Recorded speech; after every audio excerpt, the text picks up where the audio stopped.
Muraho neza nshuti bavandimwe, turabaramukije mu izina ry'umwami wacu Yesu Kristo. Amahoro y'Imana abane namwe. Twongeye kugaruka mu kiganiro Komera gihora gitambuka kuri iyi channel yanyu ya Data Films. Turabashimiye guhora mudukurikirana, ni byiza, kandi nawe nimba utaragira subscribe ugomba kubikora kuko ari byiza. Tuzahora tubacishirizaho ibintu byiza bagukomera bibatera intege mu kwizera umwami wacu Yesu Kristo. Twongeye kugaruka muri cya kiganiro rero, tugarutse n'umutumirwa wacu mukuru ariwe Pasteur Jean Pierre Niroranya. Turakwiyegereje. Asante sana, murakoze. Wegere cyane, n'Imana iguhe imigisha. Tugiye kuganira na Pasteur, kandi mu mwanya tuza kuganira wese ntabwo dushobora kuganira nk'abakristo tutigeze dutangiza umwami Imana imbere y'ibiganiro tugiye gukora, kugira ngo bize kugenda neza, kuko abakristo ikintu cyose iyo kibaye ugomba gushira Imana imbere. Ni nayo slogan ya channel yacu, tuvuga ngo Data wa twese imbere, twebwe tugakurikiraho. Reka dusabe umushumba abe nk'usenga kugira ngo dutange ikiganiro cyacu. Sawa, murakoze. Reka dushime Imana yongeye kuduha umwanya wo kugira ngo dusubire tuyage.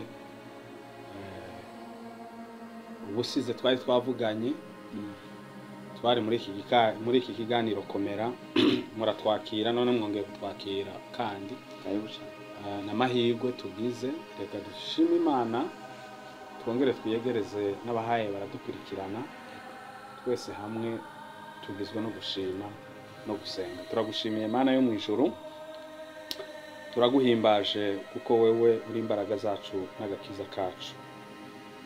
Turaje imbere yawe muri kino kiganiro, turakweretse amajambo yose tugiye kukivugamwo, turakweretse n'abahaye baradukurikirana. Ubane natwe muri byose, udukomeze, bikube kwinezereza gusa Mana, ariko habemo ububasha n'ubushobozi. Ntibibe mwami Imana amajambo gusa, ahubwo aya majambo tugiye kuvuga akore ku mitima y'abantu benshi, kuko ijambo ryawe ari ububasha, ijambo ryawe rikomeye kandi ribohora. Ubohore benshi, ubagirire neza muri iki kiganiro Mana. Turagushimiye ko bashoboye kudutumira, nabo ubaha umugisha, ubagirire neza. Bana natwe mu majambo yose no mu mwanya tuza kumara hano, dushoboze muri byose mu izina rya Yesu, amen. Murakoze cyane Pasteur.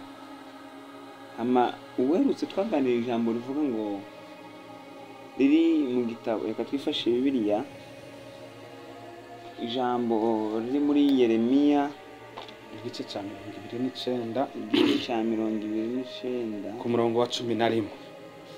Ku murongo wa 11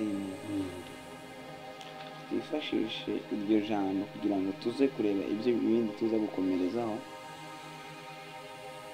Bibiliya iratubwiye ngo kuko nzi ibyiyumviro mbiyumvira ko ni jewe uhoraho mbivuze, ko ari ibyiyumviro by'amahoro atari iby'ibyago, kugira ngo mbahe ibyizigiro byo mu iherezo ryanyu. Amen. Uherutse twaganira ijambo, turavuga ko Imana ari Data, kandi impamvu yatubwiye ngo dore ibyiyumviro mbiyumviraho kuko ari Data, kuko ise w'umuntu ahora yiyigira ibyiza, ahora atekereza ibyiza umwana we, ahora agambirira ibyiza umwana we. Tuganira tuza gukonklira ijambo rivuga ngo, turangiza tuvuga ko umuntu wese agomba kumenya gukomera mu byago ni gute agomba gukomera. Icyambere kimutera gukomera, twaganiriye kuri uriya munsi, twavuze ko gukomera ari uko umuntu amenya ko ari umwana w'Imana, amenya mu rugo iwabo inkomoko ye, ahantu yaturutse. Tuza gusanga ni ku Mana. Iyo umuntu amaze kumenya ko mu rugo ari mu ijuru ku Mana, kandi Imana ari we Data wa twese, arakomera cyane. Rero Pasteur, abantu bakomeje batwandikira kuri nimero twashizeho batwandikira tugatse ni gute umuntu ashobora gukomera mu bikomeye ko biza ari byinshi, ni gute ubasigurire uburyo umuntu ashobora gukomera yahuye n'ibyago byinshi biremerera umutima we, agakomera kuri iki cya mbere, après 2 jours agasura agakomera, après 3 jours agasura agakomera. Ese ibyo bintu ko gukomera iteka ryose bigoye, bwira abantu uburyo ashobora gukomera muri uwo mwanya. Sawa, murakoze. Bwa mbere turabashimiye uburyo mwashoboye kudutumira kuri iki kiganiro. Ikiganiro komera bwa mbere igihe twaheruka ngaha twari twavuganye yuko ni ikiganiro cyiza kuko ugiye kuraba igihe abantu bagezemwo uyu munsi canke uko isi imeze. Twaravuze ngo isi iri mu muvumbuko, isi ifise systeme yubatsemwo, kandi ni ukuvuga ngo muri iyo systeme yubatse isi harimo kunezererwa, hakabamwo no kubabara. Ibyo byose bishikira umuntu yaba akijijwe canke adakijijwe. Umuntu akijijwe ashobora kubabara, ashobora kunezererwa. Umuntu adakijijwe nawe nyene ashobora kunezererwa, ashobora kubabara. Ariko tuza kuvuga ngo iyo umuntu amaze kumenya yuko inkomoko yiwe ava ku Mana, afise kwihanganira ibigeragezo byose aha yarahura navyo, twisunze rya jambo rivuga ngo kuko nzi ivyiyumviro mbiyumvirako ko atari ivyiyumviro vy'ivyago ahubwo ari ivyiyumviro vy'amahoro. Turavuga ngo impamvu yo gukomera k'umuntu, impamvu yo kurema k'umuntu ni Imana, niyo Mana aba yishimiye. None uyu munsi turagarutse kuri iryo jambo abantu rero bakwandikiye, bakubaza ati ni gute umuntu ashobora gukomera mu bibazo yejo nino munsi na hirya yejo, ariko akaguma ahura n'ibibazo mugaga akakomeza gukomera. Nico nibaza bakubajije. Nuko babajije. Ino munsi turisunga ijambo ry'Imana riri mu Kuva. Twebwe mu gitabo cy'iwacu ni Kuvayo. Iri ni ijambo riri muri Kuvayo igice cya 2. Turaza gusoma ku murongo wa 23 kugeza ku 25. Turabe ibibazo Abisirayeli bari bafise, uburyo byagiye kugera ku Mana, impamvu. Aha turaza gusanga umuntu kugira inkomoko yiwe, kuvuga ngo jewe mu mutima wanje naho mpaye ndahura n'ikigeragezo n'ikibazo, naramenye yuko nkomoka ku Mana. Twaravuze ngo ico ni ikintu cya mbere gikomeye gishobora gutuma umuntu ashobora kurema mu bibazo, ashobora kurema mu ntambara arimo, mu bigerageza arimo. Iyo ico kintu utacishimiye canke iyo utakizi, wama uri umuntu wo kwiheba gusa. Reka tudatinze dusome ijambo riri muri Kuvayo igice cya 2. Turasoma ni mirongo ishika nk'itatu gusa, wa 23 na 24 no wa 25. Bibiri iravuga ngo hasize igihe kirekire umwami wa Egiputa aratanga, Abisirayeli banihishwa no kuba mu buja, barataka, ugutaka batakishwa n'ubwo buja kuraduga gushika ku Mana. 24. Bibiri iravuga ngo Imana yumva amaborogo yabo, yibuka isezerano ryayo yasezeraniye Abrahamu na Isaka na Yakobo. Imana yitegereza Abisirayeli ibona uko bameze. Amen. Iri ni jambo kenshi iyo mpaye ndarisoma naratahuye cyane, kandi ngomba kuvuga aya majambo kugira ngo umuntu yashoboye kubaza ico kibazo nawe atahure cyane mu buzima bwa misi yose. Ubuzima bw'igikristo cyangwa ubuzima tubayeho hano ku isi, tubugereranya n'ubuzima bw'umuvyeyi yibungenze. Umuvyeyi afise inda. Iyo umuvyeyi afise inda agira igihe bita igihe cy'agasamo. Igihe cy'agasamo ni igihe kiba kigoye ku muvyeyi, kuko mu mubiri wiwe aba yakiriye ikindi kintu gishasha.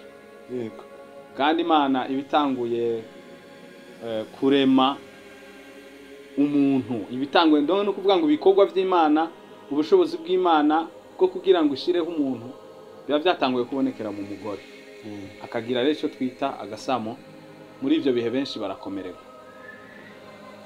ariko habaho aya mezi y'agasamo akavaho akongera akagera aho inda novuga ngo ifata intumbero itanguye gukura, umubyeyi agasa nk'uworohewe gatonya. Ariko naho nyene ntibisobanura ngo umubabaro afise warangiye, oya nturarangiye, kugeza ubwo azokwiza amezi 9. Katuvuga amezi 9 kuko ariyo dusanzwe tuzi umuntu avukirako. Hariho n'ayandi makare rero umuntu ashobora kuvukira mu mezi atari 9, ariko ayo siyo tugombye kuvuga. Tugomba kuvuga dusanzwe tuzi ibyo twabonye kenshi. Abavyeyi benshi bakunda kubyarira ku mezi 9 kandi nivyo tuzi. Nyene no kuvuga ngo umuvyeyi muri ayo mezi 9 guhera ngira ku ndwi ya mbere canke umunsi wa mbere w'inda kugeza amezi 9 ahura n'ibibazo byinshi n'ibigaragazo byinshi, ariko iyo avyaye anezererwana n'umunezero mwinshi umwana avyaye cyane, kandi uwo mwana aza kumwibagiza amarira n'umubabaro n'uburyo yari ameze igihe yari afise yanda y'amezi 9. Niko n'umuntu abayeho, ubuzima bw'umuntu niko bumeze, na cyane cyane ubuzima bw'igikristo, kuko twe turaba Kristo ntidushaka guhagarara ku bundi buzima, tugomba guhagarara ku buzima bw'abakristo. Umukristo iyo ataramenya yuko habaho igihe cyo kunezererwa n'igihe cyo kubabara, ngo yishimire ibyo bihe byose abibemwo, ni ukuvuga ngo ntashobora guhagarara mu mwanya w'ibibazo ngo akomeze kwiringira Imana, akomeze gushima Imana. Twisunze rero iri jambo ry'Imana, iri ni ijambo riza kutubwira uburyo Abisirayeli bari muri Egiputa, kandi iyi nkuru twese turayizi. Hari ibintu bitatu bishobora gutuma canke bishika nka 2 bishobora gutuma Imana ishobora kwibuka umubabaro w'umuntu canke ibihe umuntu arimo. Bibiliya ngaha kuri iri jambo yatubwiye ngo Imana yumva amaborogo yabo, yibuka isezerano yasezeraniye Aburahamu na Isaka na Yakobo. Ikintu cya mbere gishobora gutuma umuntu akomeza kugira ibibazo, akomeza kugira ibintu bimubuza amahoro, ariko agakomeza kwishimira Imana. Ubwa mbere ugomba kumenya yuko hari isezerano mufitaniye n'Imana cyane, kwibuka iryo sezerano. Ubwa mbere Imana iragibuka, ariko nawe iyo uzi neza ko mu mutima wawe ufitaniye isezerano n'Imana, ugomba kubimenya ko ukamenya neza ngo ndafitaniye isezerano n'Imana. Muri ico gihe urarema, urakomera cyane. Imana ishimwe, urakomera. Hano kuri iri jambo tuza gusanga mwarimo amajambo menshi cyane ashobora gutuma umuntu ahara dukurikirana. Yo ushobora guhura n'ibibazo ino munsi ukongera ugakomera nejo cyane, ukanezererwa ino munsi, ejo ugahura n'ibibazo ariko ugakomeza kuba muri ya nzira yawe yo kwiringira Imana canke yo kwizigira Imana. Ubwa mbere ugomba kumanza kwibuka isezerano mufitaniye n'Imana, kuko Imana nayo nyene iza yibuka isezerano ifitaniye n'abantu cyane. Twebwe rero nk'abakijijwe, abo Bibiliya twita ngo turabana b'Imana, turi vyaremwe bisha muri Kristo Yesu, turabacunguwe n'imbaraga z'umusaraba. Bisobanura ngo twebwe kubera iryo sezerano ryo kwitwa ngo turabana b'Imana, tugomba kwibuka ubwa mbere isezerano dufitaniye n'Imana n'urukundo yadukunze. Iryo ni ryo sezerano rya mbere. Ino munsi turavuga muri ibi bihe turimo, muri iki gihe turimo cacu, iki kinjana cacu dufise, ikintu cya mbere tugomba kwibuka isezerano rya mbere dufitaniye n'Imana n'urukundo dukunda. Bibiliya iravuga muri Yohana ubutumwa bwiza igice cya 3:16 ngo kubw'urukundo Imana yakunze abari mu isi, ubwo rukundo nyene rwatumye Imana itanga umwana wayo w'ikinege. Ubwo nyene. Kandi Bibiliya, nasomye Bibiliya y'ikinyarwanda izivuga ngo kubw'urukundo Imana yakunze abari mu isi cyane byatumye itanga umwana wayo w'ikinege kugira ngo umwizera wese. Ijambo nshaka niryo ngo cyane. akajambo nshaka nako cyane, kuko Imana yakunze abari mu isi cyane byatumye itanga umwana wayo w'ikinege ari we Kristo. apana rwa rukundo bene n'ubu Oya cyane, urukundo rwa cyane cyane, kuko Imana yakunze njewe cyane nico byatumye itanga umwana, kubera ko yankunze nje nawe uri mu bibazo ugomba kumanza kwibuka urwo rukundo. Niryo sezerano rya mbere. iryo jambo rarinyibukije, iryo jambo Sezerano rya mbere dufitaniye n'Imana ni urukundo. urukundo rwayo. Urwo rukundo nyene rushobora gutuma umuntu aha yaraca mu bigeragezo kubera yibuka urukundo rw'Imana, agakomeza kwizera Imana, agakomeza kwishimira Imana. Kandi muri urwo rukundo nyene Imana naho nihica mu kumenya ngo Jean Pierre arababaye, Bone arababaye, Naka arababaye, Munaka arababaye. Bibiliya yatubwiye ngo hashize igihe kirekire umwami wa Egiputa aratanga, Abisirayeli banihishwa no kuba mu buja, barataka, ugutaka batakishwa n'ubwo buja kuraduga gushika ku Mana. Nagomba gusigura iri jambo, ndababwire ngo impamvu Imana yo kumva amaborogo y'Abisirayeli, ibibazo by'Abisirayeli, ukuntu twavuze ngo barataka batakishwa n'uburetwa bahaye barakoreshwa canke n'ibibazo bahaye barakoreshwa, si kubera ko bari mu bibazo, oya, si kubera ko bariko barakoreshwa muri Egiputa. Imana yibutse isezerano rya Aburahamu.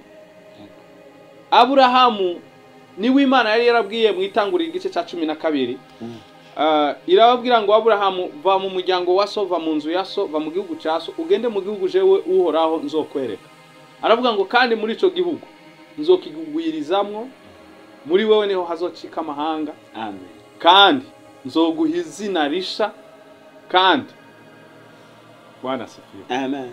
Imana iramubwira ngo nzoguhindura izina ryawe, nzorihindura ndaryite izina rya rurangirana, kandi amahanga yose muri wewe, muri iryo zina nihazoronkera umugisha, bazova umugisha. Amen.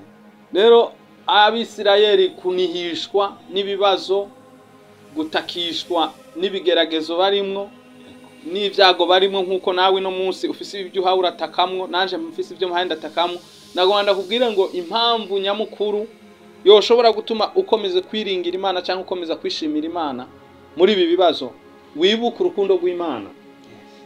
Twibuke uburyo Imana yadukunze turi abanyabyaha, twibuke impamvu Imana yemeye gutanga Yesu, iramutangira avuga ngo ndamutanze namanuke, kubwa Jean Pierre, kubwa wewe, kubwa twese. Ico kintu rero gishobora gutuma umuntu ashobora kwiringira Imana. Icya kabiri, isezerano. Isezerano Imana igufiseko. Iryo sezerano rishobora gutuma Imana yumva amarira yawe, yumva ibibazo urimo, yumva uburyo ubayeho, kandi Imana ikaguha umutima wo gukomeza kwihanganira ibigeragezo. Icya gatatu nagomba kuvuga nukwibuka yuko hari abandi bantu ukomoka ko Imana yasezeraniye. Ushobora kutaba ufite isezerano wewe ni Imana atacu muri asezeraniye, ariko twese uko turi ngaha ku isi dufite isezerano twasezeranywe n'Imana. Imana yaravuze ngo nta rindi zina mu ijuru no mu isi abantu bose bagomba gukirizwamo atari izina ry'Umwami Yesu Kristo. Bibiliya ikavuga ngo nitwambaza iryo zina, nitwaryambaza mu makuba, mu bibazo byose, umuntu agahamagara izina ry'Umwami Yesu Kristo azokizwa. No kuvuga ngo dufite isezerano, umuntu wese afite isezerano ku Mana yo kwambaza izina rya Yesu, akabona gukizwa, akabona kugira ivyiringiro, ari byo twize ivyizigiro. Rero mu majambo magufi, hariho uburyo umuntu ashobora kubaho ari mu bigeragezo kandi akaguma aronka ubushobozi cyangwa akaguma aronka umutima umubwira kwihanganira ibyo bigeragezo. Gusa tutirengagije ko ibibazo biza biza noneho umuntu yageraho shate condoléance mbere na mbere Melody turagukomeje komera mu frere wahuye n'ibyago wabuze abavandimwe ukomera cyane nkane reka dutange urugero ku muvandimwe Melody sibyo abuze umuntu umunsi agasenga akavuga ngo mana nkagukomera iyi ngari tarashira agasura kaburundi agakomera noneho akageraho umuntu sibyo akageraho umuntu asenga akavuga ngo mana ese rero kuko uracyamwumva akageraho umuntu asenga ukavuga ngo jewe no n'amasengesho yanjye nta kirenga na plafo amasengesho yanjye nta kirenga muri quartier amasengesho yanjye ntaho akigera nibaza Imana ntikinyumva ntikinyita ese uwo muntu uri muri bene ibyo bihe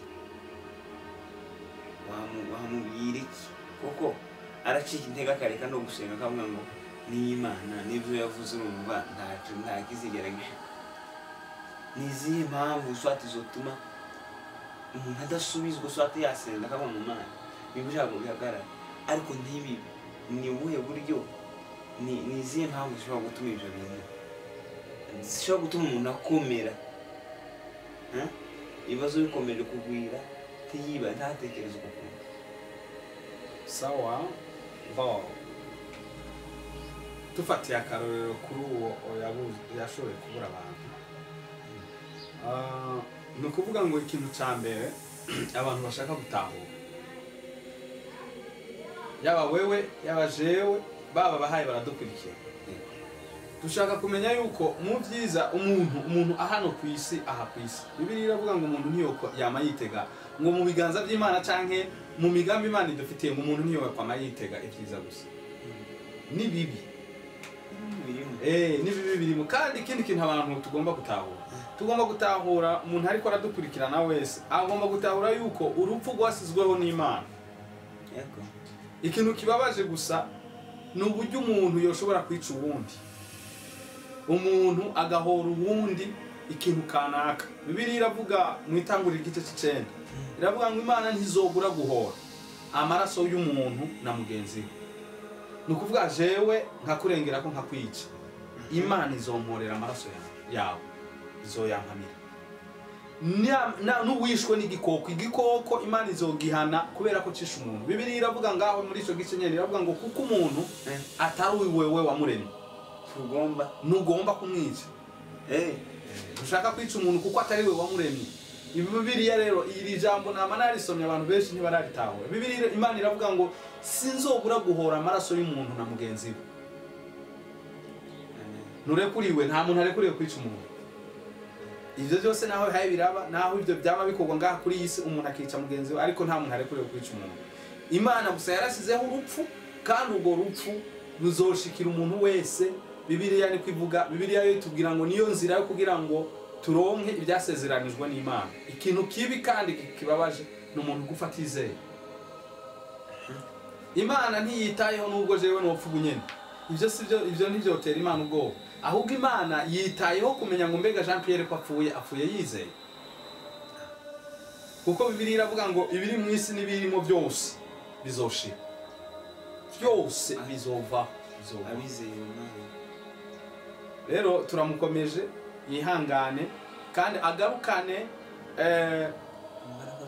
ivyiyumviro byo kwiyumvira kwa rukundo twavuze urukundo Imana yadukunze isezerano twavuze Imana yadusezeraniye n'urukundo isezerano ni ukuvuga ngo urwo rukundo niryo sezerano Imana yadusezeraniye iyo waba uravyibuka rero ukaca wibuka ko muri urwo rukundo rwose ibintu byose biri ku isi bizovaho bizoshira abantu bose ibibazo bizoza biveho ibindi bikurikire ariko wibutse urukundo bone ukibuka urukundo rw'Imana bituma umuntu akomera mu bibazo ari none pastor none tugiye ko ari ibintu bitatu tugiye ngo icyo ugomba kwibuka kigutera gukomera nubwo ibyago by'ubwira ari byinshi gute isezerano yoza ku murongo ande tuwa bikaguma biza isemere bitarahera inga itarashira ikindi kikaza, ingaro itarashe ikindi kikaza, bigakurikirana ku murongo nk'aho bivanze ku murongo. Uratubwiye ko icyambere umuntu agomba kwibuka ibintu agomba guhora iteka ryose yibuka mu mutwe wiwe bishobora kumutera gukomera. Utubwiye ko icyambere ari ukwibuka urukundo Imana yadukunze. Ikigira kabiri uratubwira ngo nuko ugomba kwibuka isezerano mufitaniye n'Imana. Isezerano ufitaniye n'Imana. Ikigira gatatu uratubwira ngo icya gatatu mu gihe watasezerano wowe ufise wibuke ko ubuze aho ukomoka hari isezerano ufise. Imana yibutsa amasezerano Aburahamu kubw'Abisirayeli bariko baratakishwa n'ibibazo haye barakoresha. Iby'Aburahamu byaje biza gusanga Isirayeli muri Egiputa. Imana Bibiliya niko yatubwiye Imana ayo maborogo uko kurira ko kubabara kwarazamutse gushika ku Mana. Muri ayo maborogo Imana yibuka amasezerano yasezeraniye Aburahamu, Isaka na Yakobo. Uvuga ngo wowe umuntu udukurikiranye muri iki kiganiro ahari ushobora kuvuga ati ese hari isezerano ngira. Nta muntu atagira isezerano bonene. Nimba atarigira mu muryango yibuke ko hari isezerano twahawe muri Kristo Yesu. Muri none tugaruka kuri rwa rukundo Yesu yaravuze ngo Imana yaratubwiye ngo iri ni ryo zina ntanze mwisi abamwizera bose ntibazokogwa n'isoni. Ahindukiza amaso kuri Yesu araba urukundo Yesu Kristo yamukunze. Ego mu butumwa bwiza bwa Yohani igice cya 15 Bibiliya iratubwira ngo muraba urukundo rw'agahebuzo ngo n'umuntu yakunze mugenzi we aramwigura atanga ibyiwe byose abirangiriza kuri we. Yesu acaragaruka aravuga ngo nanje ngo icyo nicyo cyagezwe ndabageze ngo mukunde bagenzi banyu nkuko nanje nabakunze. Avuga ngo mukundane nkuko nanje nabakunze. Ni ukuvuga ngo gukomera k'umuntu aho isezerano nushatse kugarukaho cyane. Umuntu ashobora kuba hari umukristo, umuntu ashobora kuba ari mu buzima akavuga ati se ko abandi iteka ryose bahora bavuga ngo isezerano kuko ntarigera numva byuzuye mu matwi ngo isezerano. Wewe ushobora kuba utarabimenya ko hari isezerano ufitanye n'Imana, ariko mu muryango wawe papa wawe canke sokuru wawe abo mu muryango umwe canke mu bwoko bwawe cyangwa mu gihugu cyawe hari ibintu Imana yavuze yigeze kuvuga ahari nubwo bitarashika niwe uzoshikira. Ni ukuvuga ngo Aburahamu ntabwo yabaye hahandi yavuga ngo nzoguha igihugu. Aburahamu ntiyarahari igihe Imana ibaha Isiraheli yayihaye abuzukuru yarahageze gusa yarahageze ariko abagiye kukibaho habaye hitwa igihugu. Yarahaciye aho uzakandagiza ikirenge nzohaguha. Uvuga ngo aho yari yasize akandagiye kera ico gihe niho bari abanyesirayeli bandi abuzukuruza uvivuwe bari abana descendance yiwe yose niyo yaje kugera rero muri isezerano nyezina nzoguha igihugu uzoturamo n'ubyaro rwawe. No kuvuga ngo rero shiti yanje umenye ko ari isezerano ufitanye n'Imana nubwo we ushobora kubuta utibwa udashobora kuba wibuka neza nk'ama isezerano ufitanye n'Imana ufitanye n'iyo Mana yawe. Ukomere umenye ko mu muryango hari isezerano. Ndetse pastor hakana maruge kutubwira ntaco vuga kwanza twanje none se